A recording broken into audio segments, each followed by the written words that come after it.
Just like any doctor-patient relationship, it should be really smooth. It should go very well. It's an important relationship. Applies to anyone, any speciality. It's just important. And the same thing applies when it comes to audiologists and their patients, like myself. So that is also very, very important for many different reasons.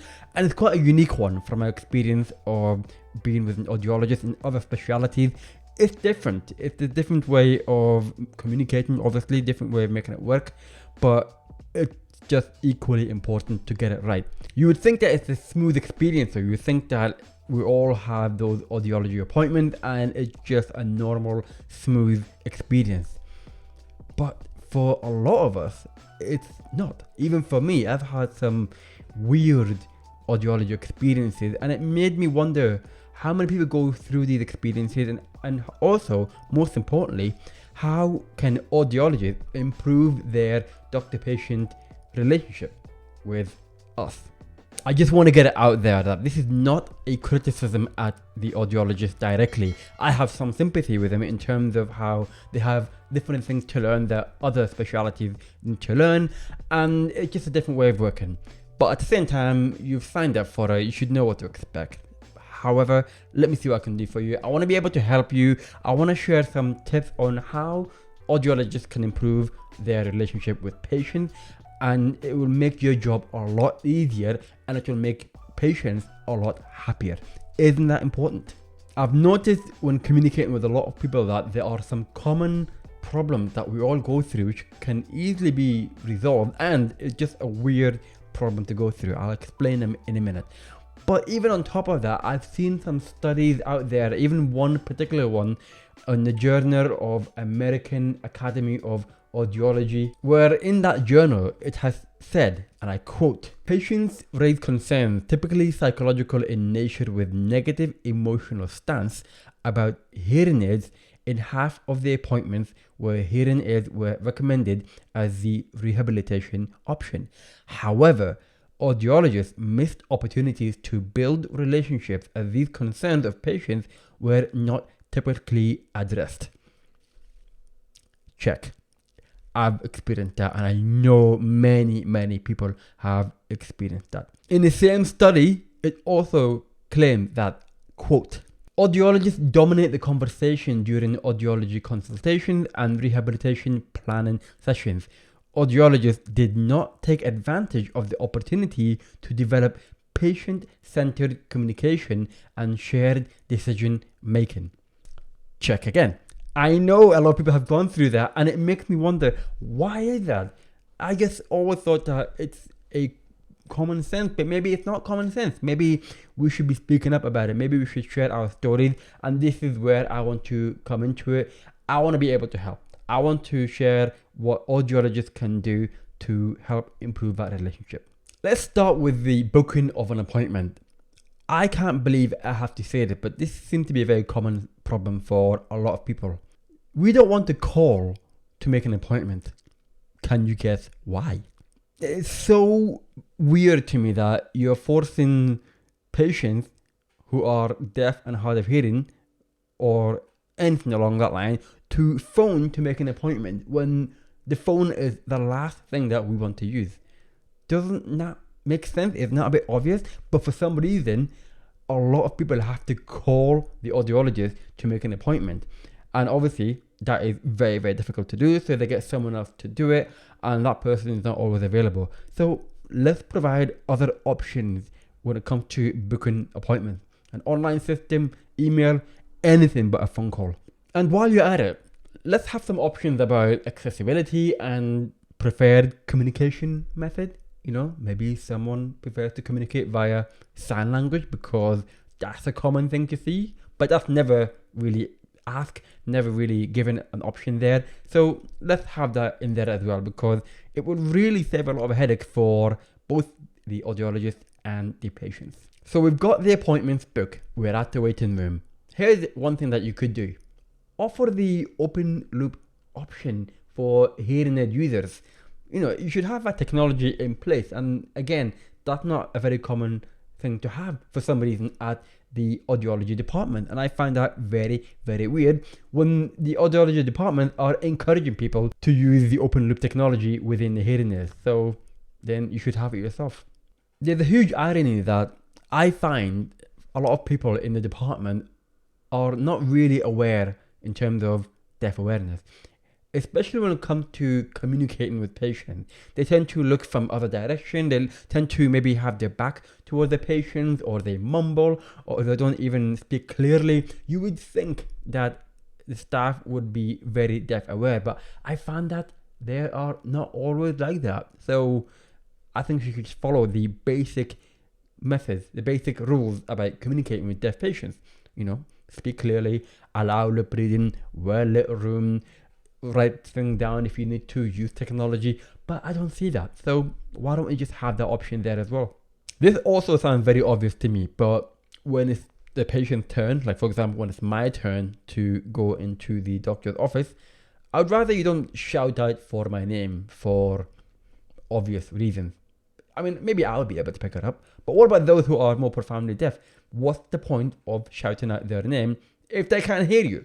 Personally, this applies to any department in the hospital, even at places like GPs and even at dentists. Calling that name seems to be, I don't know, not the best option. You can still use technology like a sign or electronic sign to just say who is next or something like that.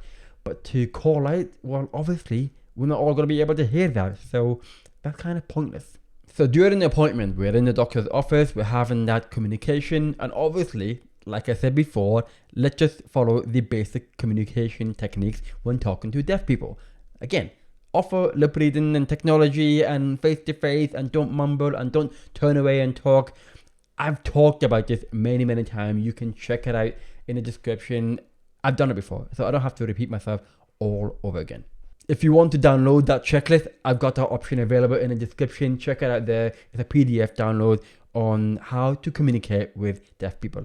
Everyone can benefit from that, but I feel like even audiologists need to just have a brief look at that as well, because I'm seeing some mistakes when they do that to me, let alone other people.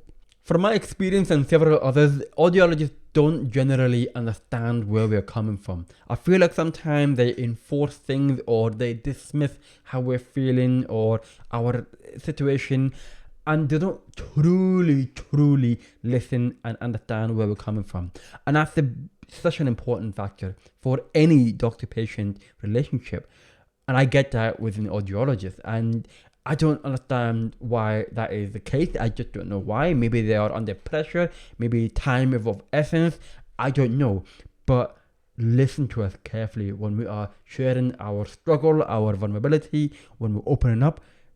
Please listen to us. While you're listening to us, I encourage you to ask questions. Just ask. I'd rather you would know than just assume. But if you're going to ask questions, please don't ask questions when we have the moles inside our ear and you've blocked our ears and you're asking for information about us. Just not going to work. Throughout the entire time, I'm not saying you should have sympathy. I'm saying just have empathy. Big difference between the two. Just have empathy on what we're going through, how we're going through it, just struggle, all these things. And then we can make things work together. Because then we'll be happy and you'll be happy. And I think that is the ultimate aim of this particular appointment. We want to have a solution, but the only way that can do that is if you listen to us. Once we have done all that after the appointment, again, make sure everything is crossed off the list in terms of communication. We've said everything that you need to do. You've asked all the questions, but for any follow-up conversations, please don't call us and talk to us on the phone. We hate the phone. Okay, correction. We don't hate the phone. We hate phone calls. Big difference. We just don't like it. One of the most important tips that I think all audiologists should consider is to at least learn some sign language. I find it very confusing. I'm baffled why most audiologists that I have come across, and from talking to other people about their experiences with audiologists, none of them, or very few of them, know sign language. I'm not saying you have to be fluent at it, although it would be useful. I'm just saying that it would be great if you know more than the basic of the sign language in your local area, in your country. Just be aware of that. And that doesn't seem to be the case. So I think that should be a very, very useful thing, which should go to the top board in terms of the audiology department, in terms of the board. They should be encouraging audiologists to learn some sign language. Along the way, you will also learn about the deaf community, deaf culture, all the things that we go through at a deeper level. And I feel like that is a hugely missed opportunity. And in my experience, very few audiologists understand that. And I don't understand why the case. Maybe, they're under pressure. Maybe they fall in the system and they have no choice. But then you could still learn about it in your own time from the right people. But if you learn about the deaf community and the people that are within, you will learn a lot about our struggles, our emotions, our barriers. You learn more at a deeper level than in a textbook or in medical school, because they don't teach you these things. And I think this is very, very important that you learn that, because then you'll be able to have a much better understanding and empathy of what every single person goes through. And that's important. I've said it earlier and I'm going to say it again. Listen to us. I mean, really listen to us. When I speak to audiologists and say that I am struggling with hearing aids, or I don't like it, or I'm not sure if it's for me, or are there any better options, I tend to get a pushback. I tend to get people enforcing me. I tend to get them to deny what I'm saying. And they just say, it's okay, keep doing it, keep working at it. We don't have another option. You've got no choice. You need to put up with it. Very negative attitude. And that's not going to help. At the end of the day, we're the one who's going through this. We are the patient. We technically know better how we are feeling, not you. And living that experience, we know more from living it than you know from reading about it. And people who live through experiences have more knowledge. And that's why I just implore that you really, really listen to us. Listen to us deeply, not just take it on board and then whatever. And then when you add up all of these things together, here's one thing I also want to say. Don't be biased. Be open-minded. When it comes to the medical industry, I feel like there are pressure within, or there are targets to meet, or maybe there's something around the value of money when it comes to pushing people to go toward a particular direction. And what I mean by that is, for example, parents are forced to take the option of hearing aids or cochlear implants or speech therapy. They're forced to take the option by doctors, because they are then told that if you don't take these options, your child will be left behind. He or she will go backward, will fail in life, in school, in university, and that will strike fear into erring parents. This is a very common situation, which is extremely sad. But this is the thing, that people feel like if that's the best option, then they will take it. Of course, you're going to listen to the expert.